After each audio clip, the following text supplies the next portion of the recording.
दोस्तों नमस्कार।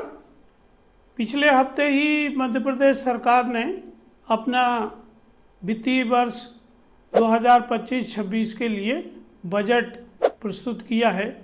और जैसा कि हम सब जानते हैं कि अभी जो मध्य प्रदेश का बजट है वो 421 लाख करोड़ का हो गया है, जो देश का तीसरा सबसे बड़ा बजट है। और जितना बजट बनाया गया है 421 लाख करोड़ का, उतना ही ऋण मध्य प्रदेश ऑलरेडी ले चुका है 421 लाख करोड़ रुपए। मध्य प्रदेश के हर व्यक्ति पर औसतन 60,000 रुपये का ऋण है। तो ऐसी स्थिति में इस बजट के पक्ष में भी बहुत सारे लोग बोल रहे हैं, विपक्ष में भी बहुत सारे लोग बोल रहे हैं।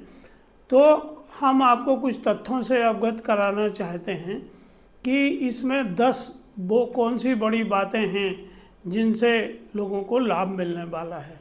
तो पहला है महिलाओं के लिए लाडली बहन योजना। तो ये जो लाडली बहन योजना है, जो पूर्व से लाडली लक्ष्मी योजना है, वही योजना है। और इसके साथ साथ जो पैसा महिलाओं को डायरेक्ट बेनिफिट ट्रांसफ़र से मिल रहा है, इसका लाभ ये हुआ है कि महिलाओं के हाथ में खर्च का पैसा आने से परिवार में और समाज में उनके सम्मान में वृद्धि हुई है। वो अपने छोटे छोटे खर्चे, परिवार के खर्चे इस पैसे से कर पाती हैं। और इसी कारण मध्य प्रदेश की इस योजना को हिंदुस्तान के दूसरे राज्यों ने भी अपनाया है। और कांग्रेस पार्टी के अलावा जितनी भी राजनीतिक पार्टियां हैं, सब पार्टियों ने इस योजना को अपना लिया है, क्योंकि इससे लाभ बहुत हैं। तो दूसरी बात है किसानों के लिए बोनस। आप और हम सब जानते हैं कि भारत सरकार कृषि उपजों के ऊपर मिनिमम सपोर्ट प्राइस MSP घोषित करती है। और चूंकि मध्य प्रदेश की सबसे बड़ी जो फसल है वो है गेहूँ, तो मध्य प्रदेश सरकार ने गेहूं खरीदने के ऊपर बोनस भी घोषित किया है। और ये देश में सबसे ज़्यादा बोनस है। अभी तक किसी राज्य सरकार ने इस तरह का बोनस किसानों को नहीं दिया है। इसमें लगभग 6,000 करोड़ रुपए से ऊपर का बोनस किसानों को मिलेगा, जिससे उनके पास खर्च करने योग्य राशि होगी। और किसानों की आय बढ़ने से इसका रिपल इफेक्ट MP की इकोनॉमिक ग्रोथ में भी देखने को मिलेगा। अगली जो तीसरी बात है वो है युवाओं को रोजगार। जैसे कि हम सब जानते हैं, मध्य प्रदेश भी विश्व का सबसे युवा प्रदेश है। यहाँ जो 60% से अधिक जनसंख्या है वो 35 साल या उससे कम लोगों की है। ऐसे में रोजगार के अवसर बढ़ाना और लोगों को रोजगार देना हर सरकार के लिए एक चुनौती है। हम और आप सब जानते हैं कि केवल शासकीय नौकरियां निकाल के रोजगार नहीं हो सकता है। इसलिए मध्य प्रदेश सरकार 1 लाख से ज़्यादा युवाओं को रोजगार देने के लिए अथक प्रयास कर रही है। और उन्होंने बहुत सारी नई इंडस्ट्री पॉलिसी जारी की हैं। हर जगह, हर संभाग में इंडस्ट्री निवेश के लिए समिट आयोजित किए हैं। और अभी मध्य प्रदेश की राजधानी भोपाल में सबसे बड़ा समिट आयोजित किया गया, जहां मध्य प्रदेश राज्य को गुजरात राज्य से अधिक के भी MOU प्राप्त हुए। तो ये सब जैसे जैसे प्रोजेक्ट आएंगे और ग्राउंड के ऊपर लागू होंगे, वैसे वैसे मध्य प्रदेश में रोजगार के अवसर बढ़ेंगे। तो प्राइवेट सेक्टर में एक बड़ी संभावनाएं मध्य प्रदेश को रोजगार उपलब्ध कराने के लिए विकसित की जा रही हैं। अगला है कृषि की ऋण माफ़ी योजना। हम सब जानते हैं कि खेती का जो काम है वो घाटे का बिजनेस है। और आज भी हमारी खेती मौसम के ऊपर और मार्केट की कीमतों के ऊपर निर्भर करती है। इससे जो छोटे और लघु और सीमांत किसान हैं वो बहुत कर्जदार हो जाते हैं और उनकी आर्थिक स्थिति खराब हो जाती है। इसके उपाय के लिए मध्य प्रदेश सरकार पहले से ही जीरो ब्याज पर उन्हें ऋण उपलब्ध कराती है। इसके अलावा जो और छोटे छोटे कर्जे हैं उन्हें माफ़ करने की योजना तैयार की जा रही है।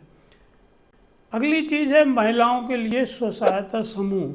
हम और आप जानते हैं कि गरीबी हटाने में सेल्फ हेल्प ग्रुप का जो प्रयोग है वो न केवल मध्य प्रदेश में बल्कि एशिया और अफ्रीका और दूसरे देशों में भी बहुत सफलतापूर्वक काम कर रहा है।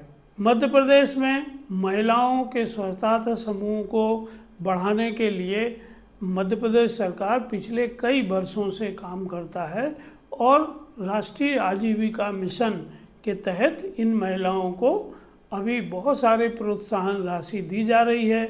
उनको बैंकों से ऋण उपलब्ध कराए जा रहे हैं। मध्य प्रदेश में लगभग 4 लाख से अधिक स्व सहायता समूह हैं और हर स्व सहायता समूह में लगभग 10 से 12 महिलाएं सदस्य होती हैं। तो ये एक बहुत बड़ा नेटवर्क है। इनके लिए बाज़ार बनाए जा रहे हैं, इनको बाज़ार से लिंक किया जा रहा है और इनके उत्पाद के लिए नए नए बाज़ार खोजे जा रहे हैं। तो ऐसे में इनको निवेश के लिए आत्मनिर्भर बनाने के लिए भी बजट में प्रावधान किए गए हैं। अगली चीज़ है कृषि क्षेत्र में सिंचाई परियोजनाओं का विस्तार। हम जानते हैं कि मध्य प्रदेश में जो कृषि योग्य ज़मीन है उसका लगभग 55 से 60% हिस्सा ही सिंचाई के ऊपर आता है, बाकी वर्षा के ऊपर निर्भर रहता है। अभी भारत सरकार ने 2 बड़ी परियोजनाएं सिंचाई की हमारे प्रदेश में लागू की हैं। एक है केन बेतवा लिंक और दूसरा है चंबल। तो ये दोनों नदियाँ काली सिंध और चंबल लिंक, इन दोनों लिंक बनने से मध्य प्रदेश के बहुत बड़े भूभाग में सिंचाई की सुविधाएं होंगी, जहां कृषि मानसून पर निर्भर नहीं होगी और बड़ी तेजी से इन क्षेत्रों में गरीबी दूर होगी। अगला है युवाओं के कौशल विकास और स्टार्टअप को प्रोत्साहन देना।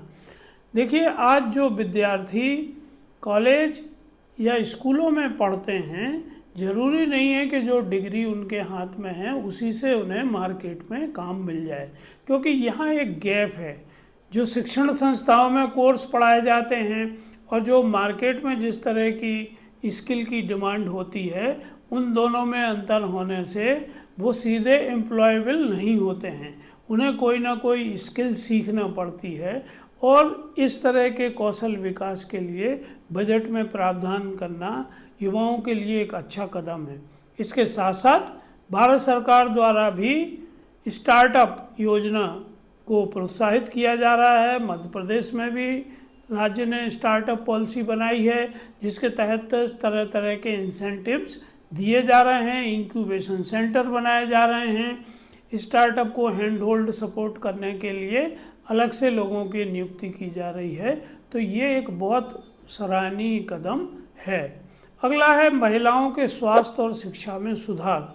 देखिए, जो हेल्थ इंडिकेटर हैं आज भी वो मध्य प्रदेश के बहुत नीचे हैं। कुपोषण की समस्या है, महिलाओं में कैल्शियम, आयरन और दूसरी डिफिशियंसीज की वजह से प्रेगनेंसी और प्रेगनेंसी के बाद बहुत सारे कॉम्प्लिकेशंस हो जाते हैं। इसके लिए बहुत सारी हेल्थ की योजनाएं हैं, पर इनमें और सुधार करके इनको कारगर तरीके से लागू करने के लिए बजट में विशेष प्रावधान किए गए हैं। हम जानते हैं कि खेती हमेशा अनिश्चितता का काम है, इसलिए इंश्योरेंस एक बहुत बड़ा उपयोगी टूल होता है, जहां किसान की फसल खराब होने पर इंश्योरेंस से पैसा मिलता है और वो ऋणग्रस्तता से बच जाते हैं। तो इंश्योरेंस में प्रीमियम जो आता है, इसका एक छोटा हिस्सा किसानों से लिया जाता है, एक बड़ा हिस्सा भारत सरकार और राज्य सरकार मिलके प्रीमियम जमा करती है, ताकि किसानों को भार ना हो। तो इस योजना को विस्तार करने के लिए भी इस बजट में प्रावधान है। तो ये सब चीज़ें तो हैं बजट की जो पॉजिटिव चीज़ें हैं। हम जानते हैं कि पिछले दिनों मध्य प्रदेश सरकार ने चुनाव के समय और उसके पहले भी बहुत सारी योजनाएं डायरेक्ट बेनिफिट ट्रांसफर्स की लागू की। इससे बजट का अधिकांश हिस्सा उसमें चला जाता है। अब जो अधोसंरचना विकास है उसके लिए उतना पैसा हमारे पास नहीं बचता है और उसके लिए राज्य को कर्ज लेना पड़ता है, जैसे मैंने आपको शुरू में बताया। क्योंकि जो सड़कें हैं, पुल हैं और ओवरब्रिज हैं, बहुत सारे भारत सरकार की मदद से बन रहे हैं। कुछ में भारत सरकार 100% पैसा देता है, कहीं 50-50% या 80-20% के रेशियो में बजट आता है। पर सरकार के भी बहुत सारे भवन हैं, सरकार भी बहुत सारी सेवाओं को चलाती है, सरकार बहुत सारी अधोसंरचनाओं को मेंटेन करती है। अगर इनके लिए बजट में पर्याप्त प्रावधान नहीं होगा तो इन सेवाओं की गुणवत्ता खराब होगी और इसका न केवल जनता के ऊपर बुरा प्रभाव होगा बल्कि प्रदेश की आर्थिक स्थिति पर भी प्रभाव पड़ेगा। तो ये एक बजट का निगेटिव पॉइंट है जिसे आगे सरकार शायद ऋण लेके पूरा करेगी, ऐसी उम्मीद हम लोगों को है। तो दोस्तों, आप बजट के बारे में क्या राय रखते हैं? ये बजट आपकी ज़िंदगी को कैसे सकारात्मक या नकारात्मक रूप से प्रभावित कर रहा है? तो आप भी कमेंट बॉक्स में हमें बताएं। इस तरह के वीडियोस को लाइक करें और शेयर करें, चैनल को सब्सक्राइब करें ताकि नई नई जानकारी के वीडियो आपको मिलते रहें। तो आइए मिलते हैं अगले इसी तरह के इंफॉर्मेटिव वीडियो में। धन्यवाद, नमस्कार। Don't forget to like and subscribe.